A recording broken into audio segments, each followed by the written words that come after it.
یہ خیال ہے کہ میری وجہ سے ان کو تکلیف ہوئی ہے تو میں ان لوگوں سے معذرت بھی کرتا ہوں.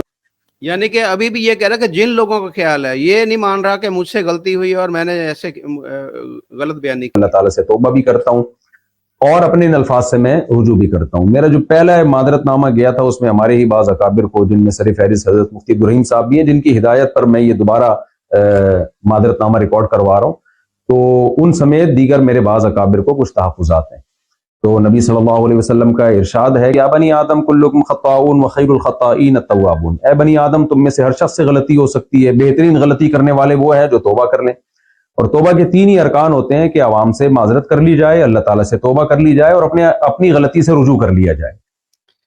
جی بات سنی آپ نے، بات سنی. ان کے لیے توبہ کا دروازہ کھلا ہے، لیکن اگر کسی اور سے غلطی ہو جائے، وہ غلطی ہوئی ہو یا نہ ہوئی اس کو یعنی کہ توبہ کی گنجائش بھی نہیں، وہ معافیا مانگتا رہے کہ میں نے نہیں ایسے کیا، تو وہ اس کی جان چلی جاتی ہے. تو یہ اب یہ دیکھیں یہاں پر یہ 2 لفظ کہہ کے اور اس کی جان بخشی ہوگی، یہ بچ گیا. تو کیسے اب یہ سارا جو دیکھ رہی ہیں پاکستان کے اندر جو ڈرامہ چل رہا ہے؟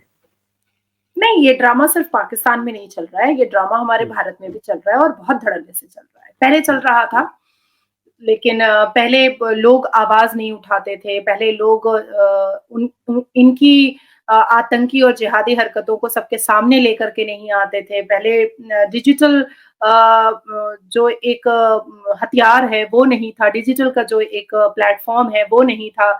اب کیا ہو گیا ہے کہ اب بہت چیزیں جو ہیں سویدھائیں بڑھ گئی ہیں اور سارے جتنی بھی ان کی آتنکی اور جہادی حرکتیں ہوتی ہیں وہ کیمرہ کے سامنے آ جاتی ہیں اور کھول کر ہم لوگ بات کرنا پسند کرتے ہیں، کھول کر بات کرنا پسند کرتے ہیں.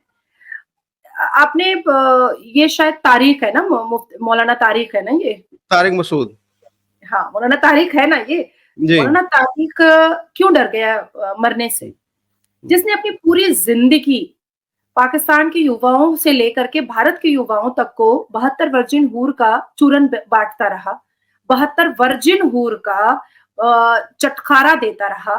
پوری زندگی یہ آدمی اپنے پریچ اور اپنے اسپیچ میں کبھی بھی بی بی خدیجہ کے بارے میں نہیں بتایا، کبھی بھی بی بی صفیہ کے بارے میں نہیں بتایا، کبھی بھی بی بی مریم کے بارے میں نہیں بتایا، کبھی بھی بی بی عائشہ کے بارے میں نہیں بتایا. لیکن اس نے ہمیشہ 72 ورجن ہور کے بارے میں بتایا اور جنت کیا ہے، عیاشی کی جگہ ہے، یہ بتایا. تو اب آپ سوچیں کہ انہوں نے یہ ساری چیزیں لائی کہاں سے؟ اب 72 ورجن ہور کا ذکر قرآن میں تو نہیں ہے، ہوروں کا ذکر ہے، 72 ورجن ہوروں کا ذکر القرآن میں میرے نہیں ہے. تو یہ مولانا جب اس نے پروفٹ محمد صلی اللہ علیہ وسلم بی پیس اپون ہم کی انہوں نے ہی دی نعوذ باللہ، اور القرآن کی کئی آیتوں کے بارے میں مفتی طارق مسعود نے کہا ہے کہ اس میں گرامر کا مسٹیک ہے، اس میں بہت ساری چیزیں جو ہیں وہ غلط ہیں، یہ مفتی طارق مسعود نے. اچھا یہ کہہ رہا تھا کیونکہ ہمارے نبی پڑھے ہوئے نہیں تھے اس لیے وہ انہوں نے صحابہ سے لکھوایا. اس نے مفتی طارق مسعود نے صاف اپنے پریچ میں کہا ہے اور وہ میرے پاس ابھی بھی ہے لیکن میں نہیں ڈالنا چاہتی ہوں کیونکہ کچھ لوگ غلط طریقے سے لے لیں گے. تو اس نے کہا ہے کہ پروفٹ محمد صلی اللہ علیہ وسلم بی پیس اپون ہم نعوذ باللہ وہ الٹریٹ تھے. تو اتنی بڑی بات بولنے کے بعد اگر کوئی آ رہا تھا سر کرنے کے لیے تو مجھے ایسا لگتا ہے کہ مفتی طارق مسعود کو 72 ورجن ہوروں کے پاس جانے میں برائی کیا تھی، پرابلم کیا تھا؟ چلے جانا چاہیے تھا، نظیر بنتا، ایک ایگزامپل بنتے مفتی طارق مسعود کہ اگر کوئی مفتی بھی غلط کرتا ہے تو مسلم قوم جو ہے وہ اس کو بھی نہیں چھوڑتی. ہاں سیم وہی سزا دی جاتی ہے جو ایک عام ویکتی کو دی جاتی ہے، وہ اگر گناہ کرے یا نہ کرے. لیکن ان کا گناہ، اور انہوں نے جو پروفٹ محمد کے خلاف جو نعوذ باللہ جو بات کہی وہ تو آن ریکارڈ ہے اور وہ تو اتنی شیئر ہو چکی ہے، اتنی وائرل ہو چکی ہے کہ یہ مٹاتے نہیں مٹا پائیں گے اپنی پوری زندگی. تو مجھے ایسا سب سے پہلے تو میں یہ کہوں گی کہ ان کو اپنا سر تن سے جدا کروا لینا چاہیے تھا اور 72 ورجن ہوروں کے پاس جنت عیاشی کی جگہ پر چلے جانا چاہیے تھا، جو انہوں نے خود اپنی پریچ میں کہا ہوا ہے.